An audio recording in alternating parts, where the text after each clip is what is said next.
Je commence pas le déjeuner de mon mariage sans mon frère. C'est pas comme si je me marie tous les jours. Bon, en même temps, c'est la troisième fois. Arrête. T'es 14 ans. Écoute, j'ai eu que des galères, franchement, je suis désolé. Je suis si heureux pour mon frère et ta femme. Sandra. Sarah. J'ai rencontré quelqu'un et je suis amoureuse. Voilà, non, tu t'emballes. Je n'aime pas beaucoup cette phrase, moi. Je lui dis que je suis amoureuse. Mais qu'est-ce que j'ai des têtes d'enterrement, là. Vous pouvez pas faire un peu moins de bruit? Non mais ça va, ils sont morts, hein, ça change rien. Oh là là,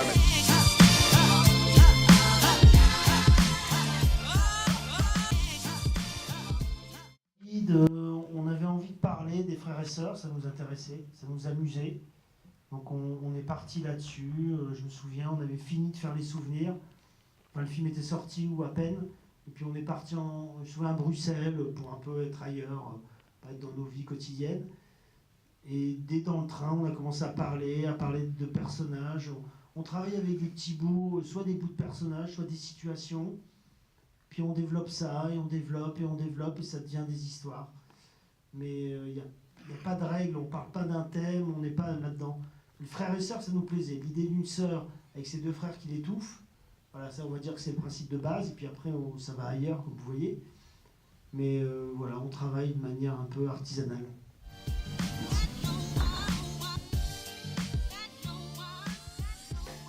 Mais c'est fatigant, en fait. C'est pour ça que je voulais pas jouer dedans, que j'ai expliqué ça. Je voulais pas parce que c'est fatigant, parce que faire les deux, ouais. Et je me suis retrouvé un peu à le faire. Sur mon film d'avant, j'avais 2 jours de tournage, donc ça allait, c'était cool. Mais là, on a commencé en plus, le premier jour où j'ai tourné moi, c'était la scène du mariage, donc il y avait beaucoup de figurants, il y a beaucoup de monde, il y avait 2 cams et tout, enfin 2 caméras. Donc le premier jour, j'étais un peu mauvaise humeur, parce que tu te dis, je vais pas faire les choses bien, je vais pas faire bien réal et je vais pas faire bien acteur. Je serai pas à 100% puisque je dois faire 2 trucs. Donc ça, c'était le premier jour. Et puis après, ça a été, en fait.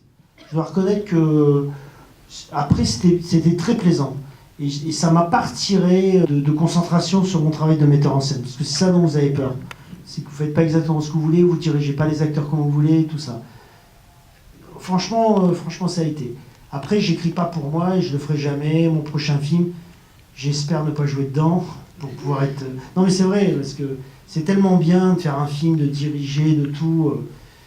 Et acteur, c'est un autre métier, c'est 2 métiers différents. On vous demande de faire 2 métiers différents. Donc c'est pas le plus simple, c'est vrai.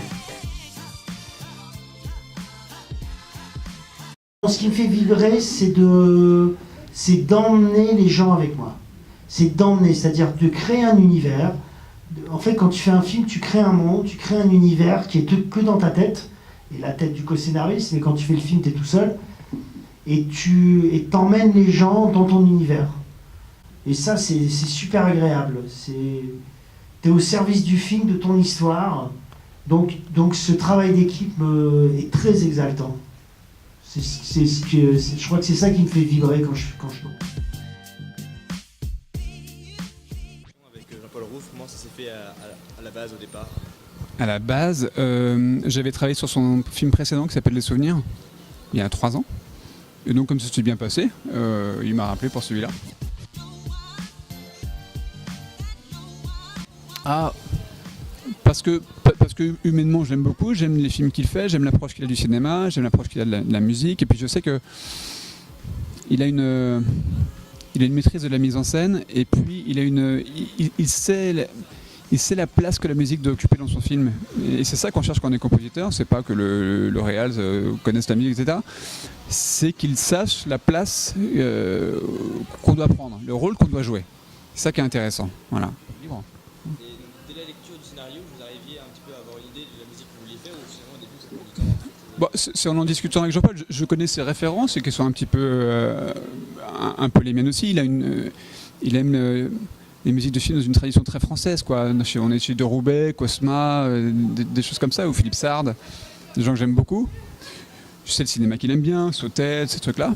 Donc voilà, en discutant, j'ai commencé à travailler sur des thèmes certains lui ont plu, donc j'ai essayé d'habiller d'une façon, d'une autre, comme ça, pour chercher un petit peu. Voilà, puis ça s'est fait comme ça. C'est intéressant, mais il y a aussi les choix que vous faites des musiques qui ne sont pas de vous, mais aussi de William Scheller, Goldman, Ouais. Michel Fugain. C'est des choix c'est vous qui les faites, ou c'est aussi... C'est surtout Jean-Paul. Je donne mon avis comme ça parce que voilà, avec le monteur et le compositeur, mais c'est un choix de Jean-Paul à la base. Ça joue tout le temps en grand frère avec toi, mais en fait, t'es une vraie maman pour eux.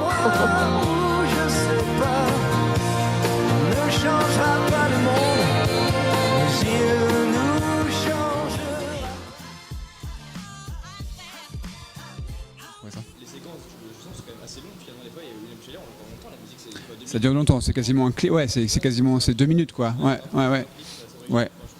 Ouais, mais il aime bien ça. C'est ce qu'on disait. Il y a assez peu de musique dans ces films, mais les musiques elles prennent vraiment de la place. Il n'y a pas de musique sous les dialogues.